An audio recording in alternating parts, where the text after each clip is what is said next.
Stopping by Woods on a Snowy Evening by Robert Frost. Whose woods these are, I think I know.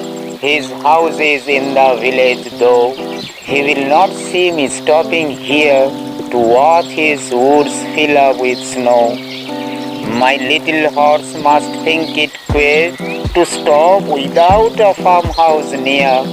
Between the woods and frozen lake, the darkest evening of the year, he gives his harness bells a shake to ask if there is some mistake.